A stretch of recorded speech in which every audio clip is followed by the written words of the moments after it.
What's up, everybody? December 15th. I am so excited for this. So the next big production that we're working on is a stage play called Termination Fee. It's going to be a film too, but it's going to be a stage play. We're hoping to take it to Edinburgh in 2025. And here's the really cool part. On December 15th, 7 p.m., Flappers Comedy Club in Burbank, we're going to be previewing part 1 of Termination Fee. I'm going to be there. Sarah K. Godot is going to be there. Andrew Saxon is going to be there. Graham Owen's going to be there. There's going to be a night of stand-up.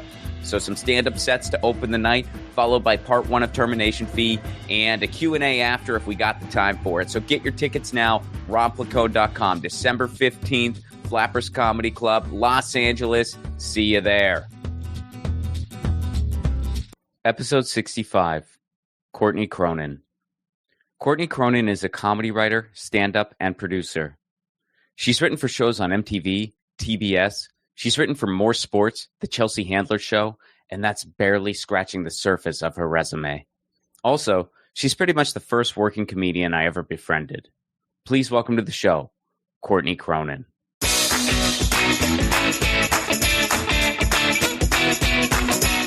Courtney Cronin, how are you? Good to see you. Good to see you, always. So let's start with just the basics.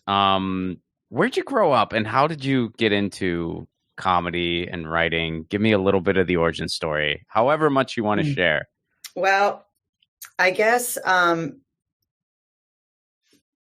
we grew up, my sister and I were born in Boston, but we moved around a little bit before we came to California, where I actually moved to Los Angeles when I was 11.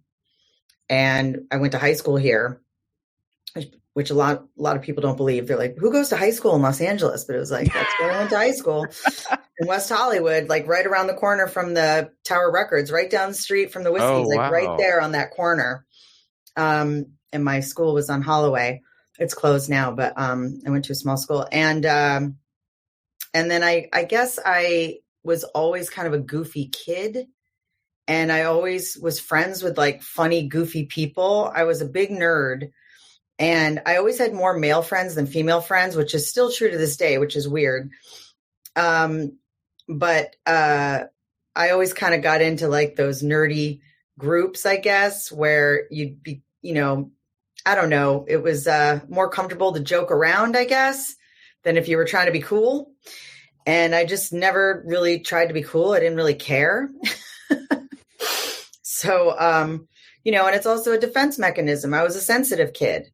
And I'm sure I got picked on, and, humor is a great defense mechanism. And I definitely used it to get out of certain things. And why'd you get picked on? I was sensitive. Okay. And I'd react. Oh, okay.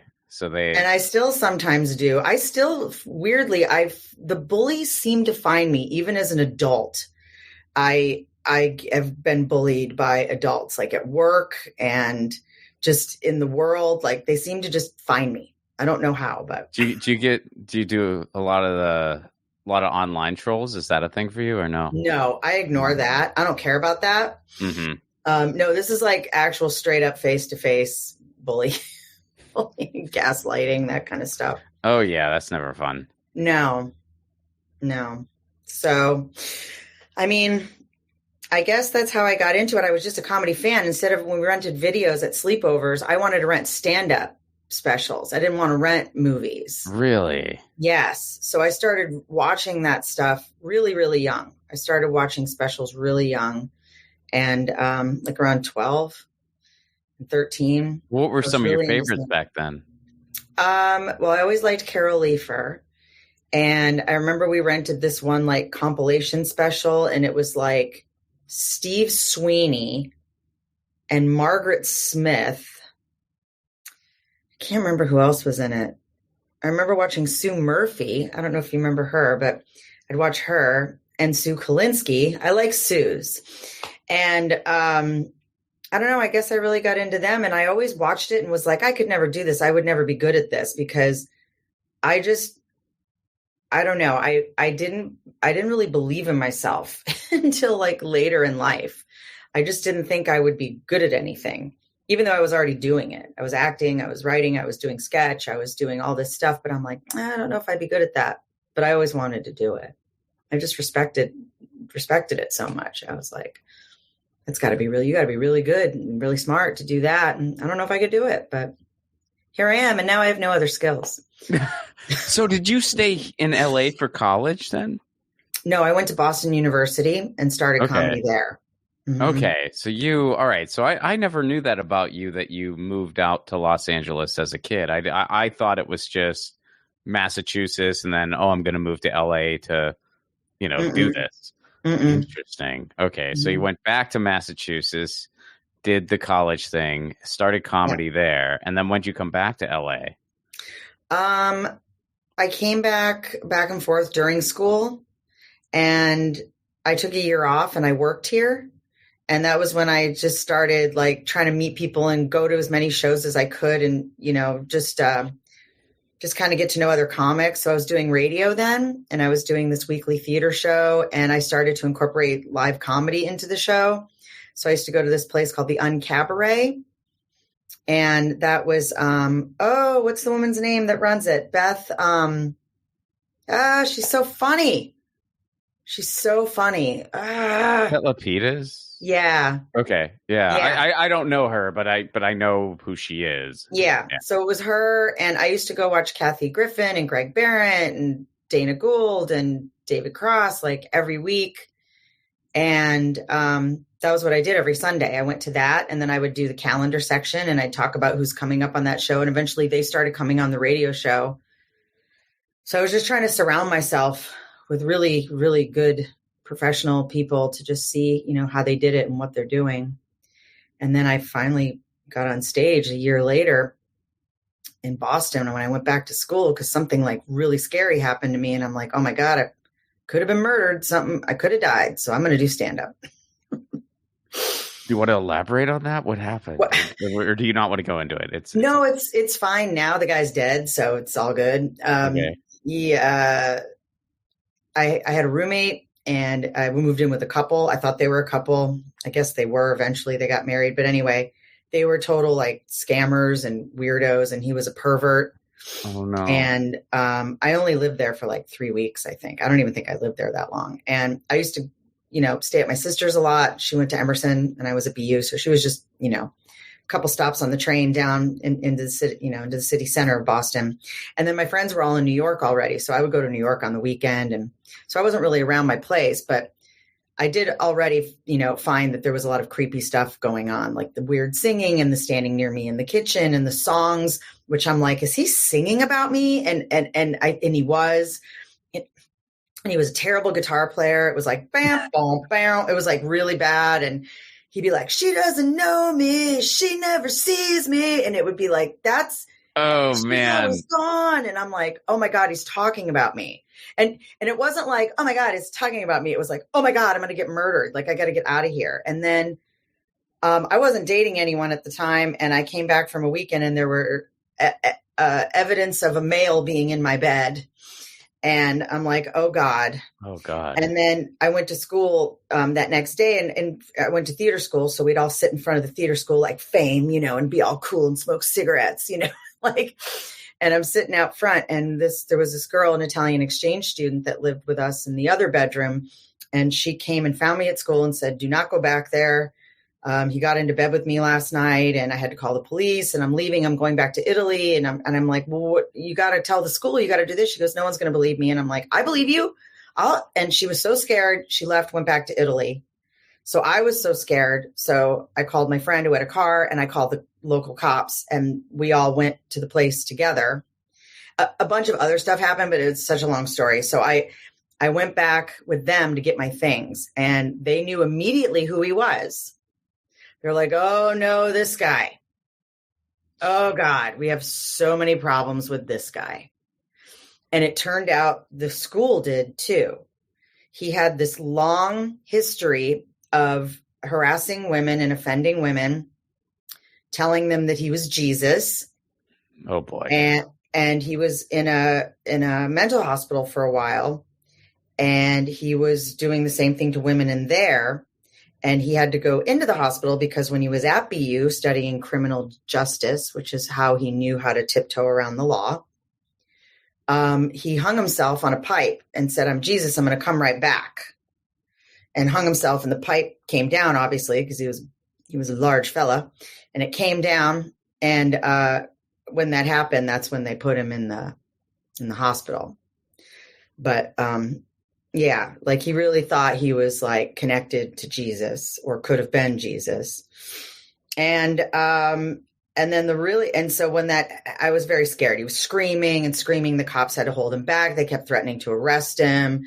And then they took me to court, and I had to get a restraining order, and it became this whole thing that went on in my life for years. And they followed me to school, and I had to get a restraining order, and I'd come out of the gym, and he'd be sitting in front of the gym in his car. So I had him arrested for violating the restraining order, and they showed me a tape of him being arrested, and he was being shackled at his feet and his hands, and they had to like put him in the car because he was screaming and fighting so hard. And they're like, we just want you to see this so you know that he's dangerous. You know, this guy is dangerous. And I'm like, oh my God. So where I should do comedy. Where was the girlfriend in all of this? She what was her deal? Was totally his accomplice. Oh my God. She was the bait to make you feel safe. She was very pretty. Oh, really no. pretty girl. And I'm like, okay. And she seemed like really innocent. And then here's where it gets really crazy. He ran for the mayor of Providence, Rhode Island. They moved to Rhode Island. They got married, and they became like these hardcore pro-lifers. And he would get arrested all the time at protests. Oh, and you'd see him getting dragged out with his shirt coming over his head and his stomach sticking out and crazy and screaming and all the time. And then they would show up at these rallies, and they were very anti-gay marriage. And he would say he was Jesus, and they were connected to Jesus. And he would go on the morning talk shows and stuff. And I think that was just one round of press he did, because once he got in there, you can see there's one on YouTube where the woman hosting is like, all right, well, this, we got to end this interview. Like, she was like scared. Wow.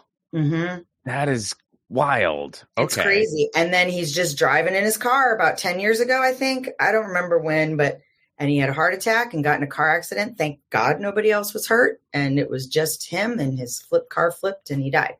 And he hasn't come back. So his Jesus theory was he never made it back. His wife's out there still fighting the good fight.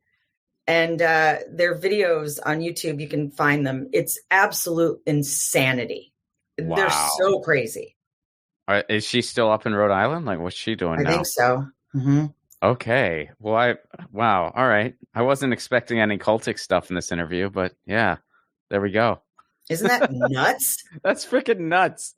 That is, yeah, that's definitely quite a memorable college experience, I'd say. Yeah. And when they told me about the sexual assaults and the hanging himself and all the things that happened, it scared me so much. And I felt so lucky that I got away without a scratch. Yeah, well, that's terrifying. And I'm glad you got out when you did. I was so scared. I'm like, what am I waiting for? And I started working on my first 5 minutes. And then your first 5 minutes was about that? Couple minutes. A minute of it was. That's cool to really go for the gullet right away. I did. I mean, I think the first joke I ever wrote was about like KFC or something ridiculous like that. Oh, my other bits were about not dating a guy who was a lion tamer who brought his work home with him. So bad. Is that true though? You dated a lion tamer? No. Oh, okay. It was like, all right. That would be cool though. That would be kind of neat. So I wanted to ask you, because when I met you, you were already writing in LA. Mm-hmm. How has the writing world changed in Los Angeles? I know that's not a loaded question at all. But well, here's the bummer, is it takes a really long time to be comfortable at certain types of writing. Like, I do mostly unscripted, and I'm kicking myself that I didn't do scripts, during the time in between jobs, that I didn't work on scripts, because that's where all the work is now. But when I was doing it, everything was unscripted. That's where all the work was. And now it seems like they feel like, oh, we don't need a person who specializes in that type of writing and writing in the host's voice and their cadence and words they would use, and, getting into someone's head and getting on a roll and understanding, just how that it is a skill, and they now just don't want to pay for that. They'd rather just have one of the producers do both. And a lot of times you're either getting a writer who's like an producer, or a really good producer who's an writer. It's hard to find both, I think. Mm-hmm. They're out there for sure, but it's rare. And then like those like middle of the road positions are just non-existent. There's either the EP and the producer, like senior supervising, like those are disappearing. Those roles are just disappearing. So there's just less and less roles available. There used to be like these different, levels, and now those are just gone. And I'm not really sure why, but I think quality of product is, definitely not the concern. Really, it's pumping it out. It's just pumping them out for as cheap as possible, because, even rates I've noticed go up and down. And I'm like, Jesus, this was my rate 20 years ago. Really?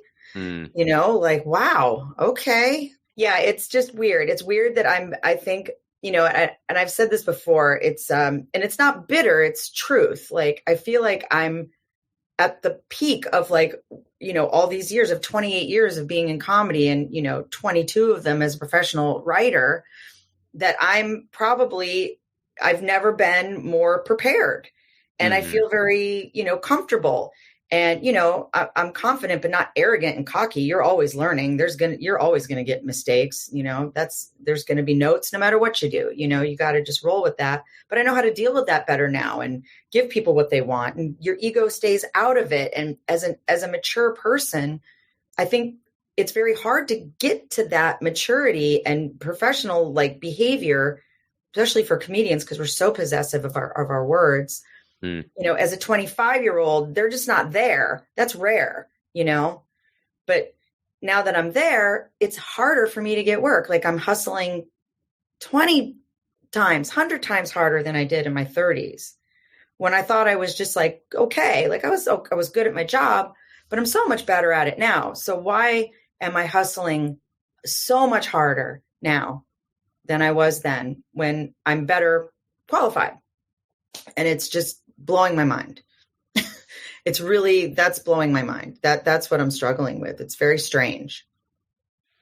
Where do you think it's all going? I mean, it's like you look at all the strikes that have been happening, and writers' rooms continue to shrink, and blah, blah, blah. Like, where do you think all this is going? And production's leaving LA, but it's not totally leaving. And yeah. Well, my last 3 jobs I did from home 90% of the time. And I have to say that part of it, I do enjoy. Because a lot of the times producers don't want the writer really involved and in the way. Just get out of here and do your thing, and we'll make it the way we want. And I'm like, cool, like, fine with me. I'll be at home. I'll be with my dog, and I'll be good. I'll be in my shorts and in my slippers, and this is great. But I think what's happening too is they're just rehiring, I guess, the same people over and over for the same things, I guess. And if you don't like stay in that lane and you kind of get out of your lane a little bit, you're going to get lost. And I feel like that happens a lot, like, I don't know if that makes sense. Sorry. Like I did hidden camera for like 15 years. I've done over 20 pilot series, and I've been hired by multiple companies to do development for hidden camera, but I haven't done a hidden camera show in like 6 years or something. And it's weird. Like, why wouldn't you hire me for this? Like, I've got all this experience. I'm very comfortable in this world. I feel like I can add something and, bring a level of, that, experience, and no, it's just weird. So like, well, as soon as I got out of that lane, I had to get in another lane. So now I'm like back doing host copy, and I'm just really trying to stay in here, but there's only so much work. I worked for 2 years, and then boom, screeching halt come May, and I haven't worked since. Do you have a favorite writing job that you've ever had? Yeah. Let's see.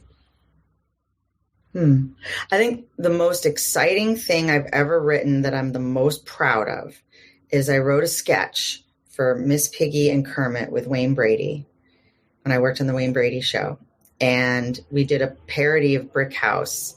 And I tried to make it like the old Muppet Show sketches where the Wayne and Kermit are singing Brick House, and Miss Piggy thinks they're singing about her and calling her fat.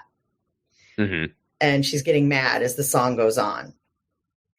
And we did a little lyric change to make it about her and about how she's stacked and she's hot. But Wayne keeps making jokes about her being a pig because she is a pig. Mm-hmm. Not that she's a pig, but she's a pig. Mm-hmm. And she keeps taking it the wrong way. And at the end, she gives Wayne the karate chop and knocks him down. And Steve Whitmire, who is the voice of Kermit now, or was, I think he just retired as well. He came up to me in the green room and said, "That was so much fun. That feels like the stuff we used to do on the Muppet Show." Oh, wow. And I was like, whoa. Yeah, that's quite a testimonial. And it's one of the few scripts I've ever written that got no notes. None. I had to send it to Henson Productions, and then they sent it back to us. And then, of course, Wayne gives me his notes, but after we sent that, no notes. Wow. And I'm like, huh? Okay. To this day, that was 20 years ago. Exactly. Best writing experience ever. Is it out there anywhere? Like, is it online it's now? On YouTube. Oh, it's on YouTube. All right. I got to watch it. Miss Piggy group posted it. Okay. That's awesome. Mm-hmm. So, because these things are one and done, I sometimes like share some, some memories of the person. So I wanted to talk about when I met you. And like, first of all, I'm actually curious because, I mean, you were already a comedy writer and doing the road at that point. Do you remember when we met? Yeah, it was it was at Bear's. Yes. Bear's place. Mm-hmm. And then I met you. We went out to some bar and had wings or something and a beer, or we sat in some bar, I remember, to talk. We did. And you told me you wanted to move to LA. And we talked about that. Were you the host on that show, or were you just hanging out? I think I did a guest set. Okay, that's what it was. I think I did a guest set. So I had just finished college and I went to Indiana University. So it was in Bloomington. Mm-hmm. And this is there's a club there now, but this is before that club existed. So they did comedy at Bear's Place. It was actually random the way they did it. It was every Saturday and Monday. Yep. Yeah, they did a Saturday show and a Monday show. And there was like, I mean, this was all before I was doing anything road related, but to my understanding, there was like a run that you would go on. Yes. Yeah. And I think something happened and your other show was canceled or something like that. So you were just sort of stuck in Bloomington for an extra day. And that's why we got together. Okay. Yeah, you were just sort of there. So you were like, hey, if you want to come hang out, you could ask me questions. Okay. But I remember like something happened and you were kind of like stuck for a day. And because you even said something to me like, yeah, this happens sometimes. When you start doing road work, you'll experience this. But yeah, there was that. And then I remember that part. I remember a couple, and I think I remember the canceling. You don't remember? Okay. Mm-mm. Well, I remember very specific things because like where I was at in my life at the time, you know what I mean? Mm-hmm. Like it was all so new to me. Mm-hmm. So like I'll bring this up and you may or may not remember this part, but this is something that hit me later. There was, I think it was Saturday night and there was a late show and it was very young, very college, and they were very drunk and they really just wanted the comic to talk to them. Mm-hmm. And you got up there and they loved you, like they loved it, but you probably did about 5 minutes of jokes, and the rest of it was just, like riffing with them and crowd work because it was just so damn rowdy. And I thought, I mean, you crushed, but afterwards you were not happy with the set. And I was Sounds like me. Well, but years later, I understood why you weren't. At the time, I had no idea. I was like, wow, that was so awesome. You're so great. And you were like, I didn't like it. And I'm like, why? And I didn't understand. And now I understand. It's like, well, she wanted to do her act, and they were just so rowdy and so drunk that she had to just, do after some time, I was in that situation before in my life. Every comic is. But it wasn't until some years later I was like, oh, yeah, that's why Courtney didn't like her set all those years ago. I understand this now. Mm-hmm. But at the time, I mean, I wasn't even really an open micer yet because there wasn't a possibility to be an open micer. You know what I mean? Like there was just the one gig there. There was just the one thing. So I had I think I had done comedy less than 10 times, and I was just doing a guest set that night. I'm sure it was terrible, but I don't remember that, but I probably remember if it was terrible. I wouldn't have said, hey, do you have some questions about LA? I would have been like, oh God, that guy. Well, I think you knew how new I was. I mean, well, I was going to say this. One thing so that was basically my first experience with stand-up. Like the first time I ever did stand-up was a guest set on a proper show, which probably shouldn't be somebody's first time, but it was mine. And and then I would just do it like once every couple months. There were no open mics near me. I didn't know how it worked until I moved out to Seattle. But I remember I would meet a bunch of road comics because those were, the people doing those shows. Mm-hmm. And I remember you were the first person that treated me like a peer, which I didn't deserve, but you were like the first person who treated me. And it's not like you treated me like I was in the same place that you were, because I clearly wasn't, but you treated me as like, oh, so do you want to do this? Are you going to do this? What are you trying to do?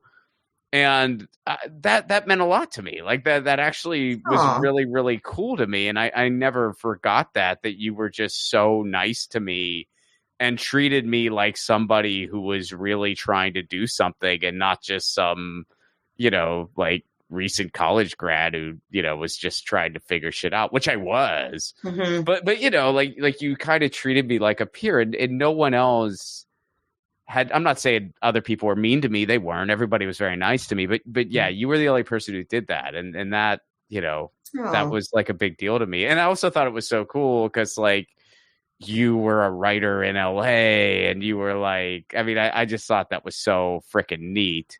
And then every now and again, we'd talk on the phone and you would tell me what you were up to. Mm-hmm. And yeah, I just thought that was the coolest freaking thing. And yeah, I never forgot that. I'm like, yeah. And I always tried, when I was in that situation, because I was on the road full time for 5 years before I moved to LA. And so I always tried, if there was ever some, especially if it was a kid in a small college town or something where maybe they didn't have much going on. I always tried to be the same way. I don't know. Hopefully I was, but I always tried to do that. But so I was just curious, what you remembered from all that. Well, I remembered that I don't remember the whole conversation, but I remember sitting there with you. I remember you had your bangs, you had really long hair. Yeah. And I just remember you were so nice. I'm like, this kid's so nice. I mean, it's not like I'm that much older than you either, but maybe 10 years or something more. Yeah, it's about that. Yeah.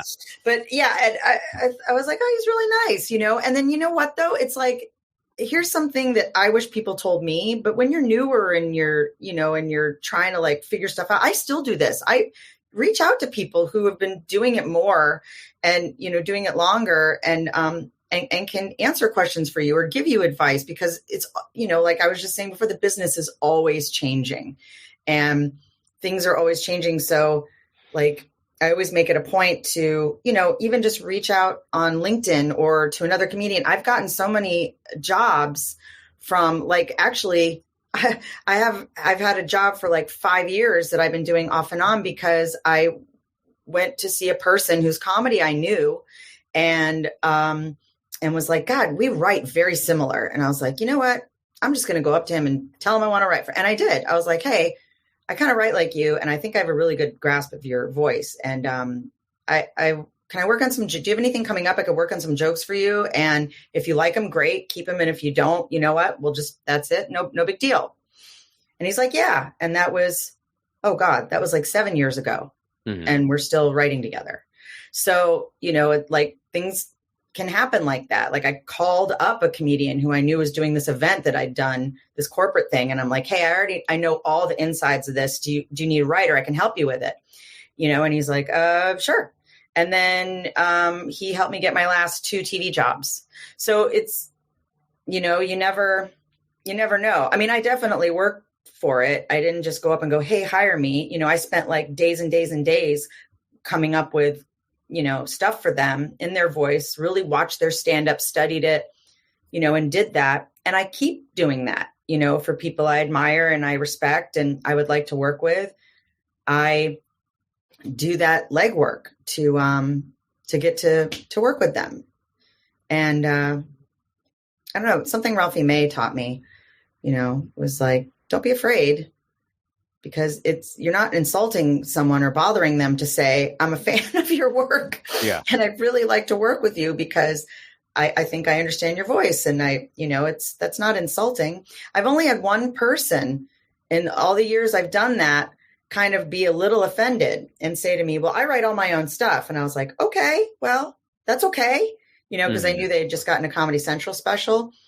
So I asked him and he was like, yeah, I don't want to use any writers. I just want to write all my own stuff. And I was like, all right, no problem. And that was the only time that happened. And yeah, Ralphie, it's funny. I didn't know him. I know you guys were close. I didn't know him super well, but I knew him a little bit because he lived in Nashville the last few years of his life. And that was when I was based in Nashville. Oh, right. That's right. He was. So I knew him, some. And I had this story that I never got to tell him that everyone told. They're like, you got to tell that story. But there was never an opportune moment to do it because it would always be in a green room with a bunch of other comics or whatever. And he's kind of leading the conversation. Holding court. Yeah. And so I couldn't tell this story. But I'm originally from Pittsburgh, Pennsylvania. And there was a time in history, and I think I was about 20 years old when this happened. But Mario Lemieux was considering selling the Pittsburgh Penguins, or there was hearsay that Mario Lemieux was considering selling the Penguins, which of course nobody was happy to hear. But Mario Lemieux was such a beloved figure in the city that you could not talk bad about. And the local radio station was just on in the car. I think I was in the car with my dad. And it was this show on a station called WDVE. It's actually still a pretty popular morning show. And Ralphie's on there. And he starts going off on Mario Lemieux. He's like, Mario, how'd you get those back problems? Probably too many trips to the bank, huh? You want to sell the team? And it was so freaking funny. And even the DJ's getting uncomfortable and everything. And he's just so, and I remember, and I think even at one point my dad tried to turn it off. And I was like, no, fuck that. Keep that on. And I just thought it was so cool that this guy was just so freaking funny that a bunch of people just laughed at something they thought they weren't allowed to laugh at. And I was like, I don't know what the hell that was, but I want to do that. Whatever that guy just did, I want to do that for the rest of my life. That was the coolest thing. And I didn't even know that being a stand-up comedian was a job you could have. I didn't even know that. I assumed it's not. Fair. Yeah, but I really didn't know it. I didn't know there was. So I thought Ralphie May was just a radio host in a different town. I had no idea how any of it worked. But I remember that was just so freaking cool. And it was shortly after that I tried stand-up for the first time and at least kind of understood what it all was a little bit. And wow. Yeah, I never got to tell that story, and I always wanted to, but there was I don't remember if you told me that when we met. I don't think I did. Well, I didn't know you were friends with him. Like yeah, I didn't maybe know not. that. Yeah. So yeah, like I wouldn't have known. But yeah, if you would have mentioned him, I probably would have. I probably would have been like, yeah, I heard him do this thing on radio once, and that's part of the reason I tried this. I love hearing that. Yeah, he was so fun. You know, when you were saying that, it's like, hey, how's your back? And from carrying all that money. Like, I can hear that in my head, because when he would talk about people, he'd use their first and last name. Yeah. So to this day, like our mutual friends, we call each other by our first and last names because of Ralphie. So, you know, excuse me, one time Ralphie, when he used to live, before they moved to the hills, he had a place on Gardner in Hollywood. And Matthew McConaughey owns a building next door. And Ralphie was sitting in his kitchen at the window. And this is before he was a household name, before he was, you know, known, as one of the top comedians of all time. But he was in his window, and Matthew McConaughey's out there, and he was just heckling the shit out of him. And he's like, hey, Matthew McConaughey, what are you doing over there? And he was just like making jokes about him. But I guess Matthew McConaughey loved it and was cracking up laughing and got such a huge kick out of it. But I wish I could remember the stuff he was yelling out the window to him. But I showed up later, and then he was like, oh my God, you missed Matthew McConaughey. Like, there was this whole thing about Matthew McConaughey outside the window. And I guess it had something to do with the naked bongo thing with him and Woody Harrelson and that whole thing. I don't remember totally, but I can just hear it in my head, and he made me laugh so hard. Yeah, well, yeah, that's what this was like. I mean, the trip to the bank joke is the only one I remember all these years later, but it was like rapid fire, just every second. And I was just cracking up as a dude who really did not want to see the Penguins leave town, but still like I was just cracking up at this. And so do you still do stuff in Massachusetts ever? Do you still go back there? I do. I do. When I go back there, I used to try to book up as much stuff as I could. And then there was a booker I worked for many years, and he passed away. And I after that, I just didn't really try as much, I guess. I could try a lot harder. And I think about it sometimes. I think about trying to integrate myself back into that scene more, because I still have a lot of friends in it.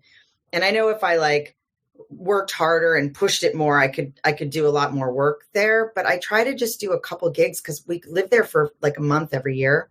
And I don't want to be rushing out to go to a gig, and what's it going to do? Do you know what I mean? Yeah, it's work. It is work. And my friend Dave Radigan runs a few shows, and I'll do anything he asks. If he's like, do you want to do, I'll be like, yes, I'm very grateful. Thank you. I will be there. I will do it. But it's funny with Boston, they book out summer 8 months in advance. So I would have to figure out when I'm coming exactly and start trying to figure that shit out in March, February. Right. And then reopen all these old, but everyone's very welcoming, and I don't have an ego. I'll host, I'll open, I don't care. It's all good. I just like to work and, get up there. But I used to work there a lot. And when I lived in New York, I would go back to New England more than I was doing stuff in New York. I only lived there for 3 months, but I was going back to New England every weekend, just about. Yeah. I mean, it's one of, I think, my two favorite cities in the U.S. to do stand up these days. It's Boston and Minneapolis. Okay. Those are the two that are, I mean, there's a lot that I like, but if I had to pick my favorites, those are my two favorites. I just love performing up there, and I love Minneapolis. It's something about the cold, people like to gather and laugh, but also they're just amazing comedy scenes and have been forever. And I really do love. My wife's from up there, so Massachusetts. Oh, okay. So so we try to get up there when we can, and I always like. What town? She's from the Cape Cod area, Wellfleet. Oh, land of the best oysters. I am actually not an oyster person, but Oh, I Wellfleets am. are the That's the thing. Okay. So I know, I mean, I love getting the lobster every time I'm up mhm. there. Like I will tell you, there was a time where during the pandemic, we went up there because it was a little more chill up there because it's a little more remote. Mhm. So we just kind of went up there for a while and helped my sister-in-law with some house projects and just sort of enjoyed the beach. It was actually Oh, one of the few lemonade out of lemons moments because normally we never go up there in the summer because it's so chaotic and everyone's so it's busy. nuts. But Yeah. we went up there for the summer because a pandemic was happening, and we were like, well, we can come help you with some house stuff and just kind of stay for a while. Summer And in Wellfleet. Very nice. it was cool, but I Mhm. learned what a greenhead was for the first time in my life. In I July. never I Yeah. never knew what those were. And Horrible. oh yeah, my wife goes, "Oh, it sucks you have blue on because of the greenheads." And I was like, "Because of the what?" And then I go, "Ow!" And she goes, "That's what it is." Yep. I had no idea what it was. Yeah, they're awful. And then there were like 12 of them on me. I was like, "Oh." But you got to put So, on the Skin So Soft. oh, Skin is So Soft that from help? Avon. That's what keeps them away. Yeah. No, I love it up there. It is really nice. It is really, really nice. I Mhm. enjoy it up there a lot. But well, I wanted to ask this before we end. So what took off first for you, or what was sort of the sequence for you? Was it the writing work or the road work, or both simultaneously? Like how did that unfold for you? Um, I guess it was the road stuff a little bit first, and then I realized, this is nuts. Like, I don't know if I really love this. I mean, I did love it for like the 5 years that I really went out there. But I don't know. I just wanted to write, I guess, because it paid more, first of all. And I liked being sort of in the background. I didn't really like being at the front, like I didn't really want to do that. And I remember sitting there with this manager, because I was managed by Jamie Masada, the Laugh Factory. And I was emceeing at the Laugh Factory way before I was ready. Like my first four years of being a comic, almost 5 years, Oh wow. I was there. And I was surrounded by all these people so unbelievably far ahead of me in the business. And I would never catch up to them. And so it was hard for me to grow there. And I just sort of was like, I just have to get up there and get the words out. It was hard for me to find myself and grow. So I'd have to get out and do as much other stuff as possible. But I just found that I had trouble writing for myself, I guess. But I always had ideas for other people. And then Ralphie's the one who like pointed it out. He's like, why aren't you writing? You should be writing more. And because we'd write stuff together all the time.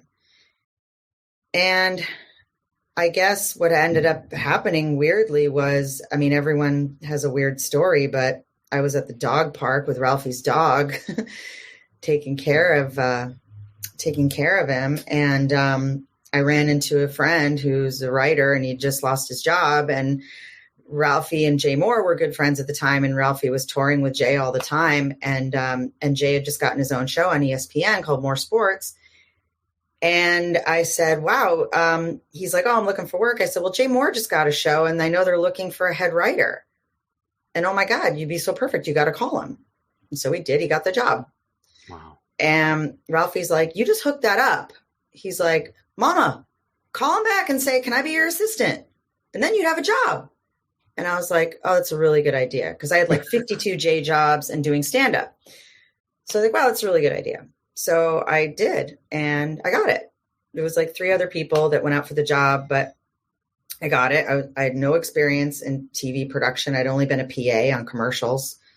That's how I started doing it. I started submitting every day because they were taking submissions from me and the other assistant, Jay's assistant, who's now a TV producer. And he and I and this guy, Jeff, who's now a huge game show producer. He's like the man.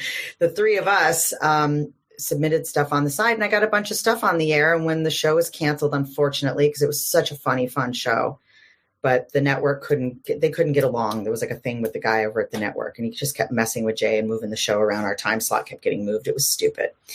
And so when that happened, I was represented by APA as a comic, but I knew one of the literary agents because she was always at our showcases, and she was just always really cool to me. So I called her and I said, "Hey, Beth, I just finished a year on this show, and I was the assistant, but I got a bunch of stuff on the air, and I have a sample. And would you represent me?" She said, "Yep." And she goes, "Go across." "Where are you?" I said, "Hollywood Center Studios." "Go across the lot. The Jimmy Kimmel just got his own talk show. Go over there and talk to Rob and tell him you want to submit." So I did. I went over and I knew the guys there because they were doing the Man Show across the street from us for that year. So I went over there and talked to him, and I got to submit for Jimmy Kimmel, and that was my first big submission. And then they violated some rule of the WGA or something, and everybody got paid for their submission. So we got like $450. And it was like, whoa, that never happened again. Unfortunately, I'd always be like, come on, violation. Like, come on, $400. Because you spend weeks and weeks on these and it could be for nothing, you know? Mm-hmm. So that was how I got the ball rolling. And then I just kept submitting, and just went from there, I guess. But, you know, there's ups and downs, and you have dry spells, and it's in between. And this, like right now, that's what I was saying this morning. I'm like, oh my God, I'm doing a podcast about I'm doing Rod's podcast. But let me finish the sentence. In a period where I'm between jobs, where I can be weird, like, you know, where I could say something really awful. You know, when I'm working, there's just a little bit more happiness in me. Like if I'm on a show or I'm staffed or I'm doing something like, you know, projects, schmojects. We're always doing projects. I have a stack of stuff here I'm working on right now, but none of it means anything, you know. I mean, it does, but you know what I mean? Like, you know how we're so hard on ourselves? Of course. Like, I want to be on a staff. I want to be on a payroll. I want to have a network job right now. Like that's how I survive. And that's when I'm happiest. So if you weren't in between gigs right now, I probably wouldn't have gotten the Jesus guy this conversation. No. Oh, maybe not. Yeah. Maybe not. Jesus guy. Well, all right. I guess that's good timing then. Yeah. I'll send you the link of him on this morning show in Rhode Island where he started singing about Jesus. And he, I guess, played music on his little recorder. Of course. And then just started singing. And then he's like, maybe I could have my band come. And she's like, oh, well, that's a little above my pay grade. It is the craziest thing ever. I'll send it to you. So you can put it with this episode if anyone makes it this far. That's brilliant. It's it's so crazy. So crazy. So where can people go to learn more about you? Plug away.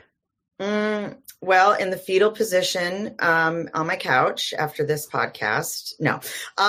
I host on the Monsters of Rock cruise and some other fun rock events. I'm doing some hosting and a rock and roll family feud at this cancer event in December for Kiss, the band Kiss. So it's like a big 3-day Kiss expo.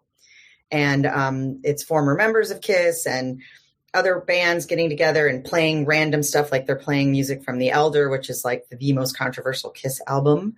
Like you either love it or you hate it. And they're playing the whole thing, which I guess has only been done one other time in history. So that's happening and I'll be there and it's going to be very fun. I love these events. And then come spring, I'm at the Monsters of Rock cruise hosting and doing my show Punchlines and Backlines, and same with the Rock and Pod in Nashville. And these are like the exciting, fun things that I'm excited about that are coming up. And so a couple are a long way away, but I'm already working on them, which is weird. Like you already kind of start preparing, but. Thank you for doing this. Oh, thank you for having me. I always like to see your nice face. And we didn't talk about the commercial I put you in. Oh, that was a blast. Yeah. Yes. I got to eat paper. You did. I did. You were very funny. I was dedicated. I was like, I'll eat paper for the cause. Yeah. Very funny. And it did okay, yeah. Oh my God. Yeah, those didn't really go over as well as we thought with a lot of the focus group stuff. People got offended, Oh no. which was the Okay. whole point of it, was to not be offended. But honestly, it was like one person, And then and that all it ruined takes is one. Yeah. Oh yeah. It was literally one person. Well, So I think the goat one ran. I think that one ran, but I think the crying or the laughing therapy one, someone was offended, so they didn't run it. I was in the goat one, right? I was The goat one was hilarious. Okay. All right. Because it was so stupid. It was so ridiculous. How could anyone be offended by that? It's so not a real thing. That was Courtney Cronin. Perfect December episode. Be sure to check out all of our stuff. Music for the 1000 podcast is provided by Andrew Saxon. Be sure to check out his podcast, the Baywatching Podcast, wherever you get your podcasts. Leave us a 5-star review, would you? We're still a new show. Every 5-star review helps. And if you want to support this show on the sustainability end, you can do so over at patreon.com/romplacone. For a Give What You Can level, you get all kinds of cool stuff. I drop full stand-up clips not available anywhere else. You get peeks under the hood at films and other projects. You get a bonus podcast. You get the 1,000 episodes before they're released to the public. And we do Zoom shows and hangs. We actually just had November's at the end of November. It was a really, really cool time. So we got a great community going on over there at patreon.com/romplacone. A Give What You Can level. Even $1 a month goes a long way. All right. We are 65. We are officially retirement age, although 1,000 is a number beyond the years of any human. So I guess in the big scheme of things, it doesn't mean much. But at the beginning, that's a milestone, I feel like. Definitely collecting Social Security now. All right. See you next week.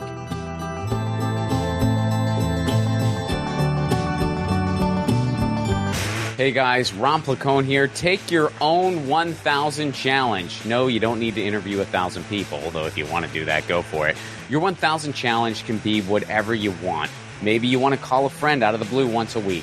Maybe you want to read a book every month. Maybe you want to start a different garden every season. I guess that might be dependent on where you live. Look, the point of the challenge is taking on an endeavor that enriches your life in some way, and it can be measured.